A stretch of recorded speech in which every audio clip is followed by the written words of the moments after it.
लाडक्या बहिणींना नमस्कार. सध्या लाडक्या बहिणी खूप आक्रमक आहेत, कारण की मागील 2 महिन्यापासून त्यांना कोणताही हप्ता नाही आणि याच ई-के-वाय-सीमुळे सध्या त्यांना अपात्र ठरवण्यात आलं आहे.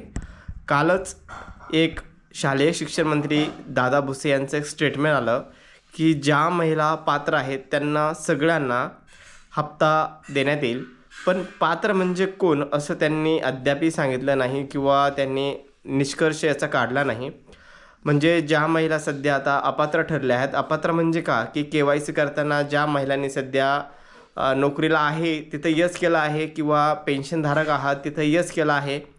आता त्या महिलांना नेमकं पात्रमध्ये टाकत आहे का अपात्रामध्ये टाकत आहे हे आणखी कुठलंही त्यांनी निदर्शनास आणलं नाही.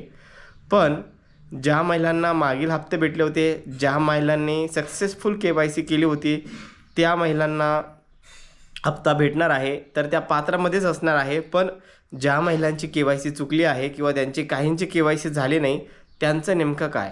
आता पात्र म्हणजे ते निकष कोणतं पकडतात? पाठीमागचे पकडतात का चालू के-वाय-सी केल्यानंतरचे निकष पकडतात? हे सध्या त्यांनी अजून डिस्प्ले केलेलं नाही.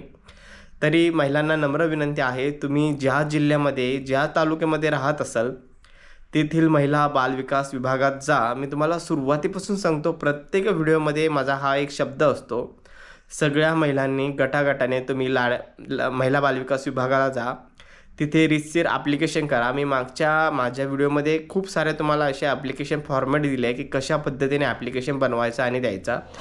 तर सध्या बघितलं की आपण अमरावती आहे, वाशिममध्ये आहे, इकडे भंडाऱ्यामध्ये आहे. म्हणजे अशा विविध ठिकाणी सध्या लाडक्या बहिणीने मोर्चे उभारले, कुठे कलेक्टर ऑफिसला उभारले, कुठे रस्ते अडवले, असे विविध त्यांनी मोर्चे केले. तर का?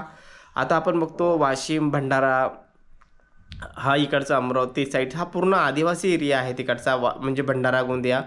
तर या महिलांना देखील हप्ते मिळाले नाही. याच्यावर आपण निष्कर्ष लावू शकतो, की यांनी कुठलेही निकष बघितले नाही, सरसकट महिलांचे हप्ते बंद करून टाकले आहे. जर या गोंदिया, भंडारा एकदम आदिवासी एरिया आहे. या आदिवासी एरियामधले महिलांचे जर हप्ते बंद होत असेल तर आपण सहज निकष लावू शकतो, की यांनी कोणत्याही निकषाद्वारे हप्ते लावले नाही, कोणताही क्रायटेरिया लावला नाही. यांनी सरसकट काही रँडम महिलांचे फक्त हप्ते चालू ठेवले, सगळ्यांचे बंद करून टाकले. हा आपण निकष लावू शकतो. तर लाडक्या बहिणींना तुम्हाला एक विनंती आहे, की ज्या महिला पात्र आहेत त्यांना हप्ते मिळणार आहे असं आश्वासन मिळालं तरी देखील यावर अवलंबून राहू नका. ज्या महिलांना हप्ते मिळाले आहे किंवा नाही मिळाले, सगळ्यांनी एकत्र या आणि असं संभ्रमात राहू नका. ज्या महिलांना हप्ता मिळत आहे तुम्हाला लाईफटाईम हप्ते मिळणार आहे. जसे ह्या महिलांचे अपात्र महिलांना ठरवलं तसं तुमचासुद्धा उद्या दिवस आहे. त्यामुळे तुम्ही आज एकत्र या, सगळे एकत्र या आणि सगळ्यांनी एकत्र लढा, तरच हे शक्य होईल. अजूनही सांगतो, तुम्ही जर खेड्यामध्ये राहत असाल तर तुमच्या तालुक्याला जा, शहरामध्ये राहत असाल तर जिल्हाधिकारीला तुमचा महिला बालविकास विभाग असतो तिथे जा, ॲप्लिकेशन करा, व्यवस्थित तुमचं नाव टाका, ॲड्रेस टाका, सांगा की आतापर्यंत माझे हप्ते येत होते, मी पात्र होतो आणि माझा अचानक हप्ता बंद झाला, माझ्याकडे कुठलीही गाडी किंवा कुठलाही बंगला, कुठलीही सरकारी सरकारी नोकरीला नाही, असं तुम्ही डिस्प्ले करा तुमची रिॲलिटी जी आहे ती.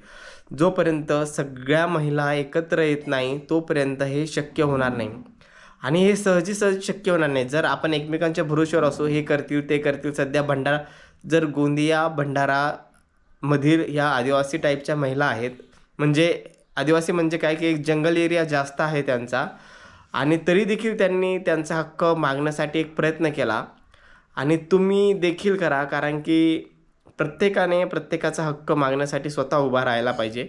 जोपर्यंत आपण एकत्र येत नाही, संघटित होत नाही, तोपर्यंत कुठलीही गोष्ट शक्य होत नाही. हेच सांगायचं मला महिलांना. मला कुठलंही तुम्हाला आक्रमक करायचं नाही.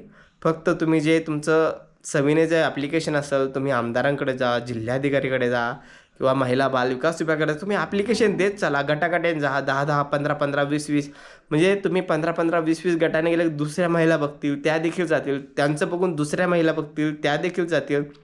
आपण बघितलं सुरुवातीला भंडारा, गोंदियाला झाला, अकोला झाला, वाशिमला झाला, अमरावतीत. हे कशामुळे एकमेकांपासून इन्स्पिरेशन झाले आणि ते गेले. तर महिलांनो, तुम्ही आवाज उठवा.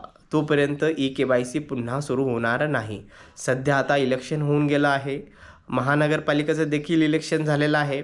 आता परत वेगवेगळे इलेक्शन येतील. असंच राजकारणी तुमच्याकडून वोटिंग घेतील आणि तुम्हाला विसरून जातील. तुम्ही तुमचं हक्क घ्या, एवढंच मला सांगायचं. आणि काही अपडेट आली तर पुढे तुम्हाला नक्की कळवल. तर तुम्ही नवीन असाल आपल्या चॅनलवरती तर सबस्क्राईब करून ठेवा आणि भेटूया आपण पुढील व्हिडिओमध्ये. तोपर्यंत बाय बाय.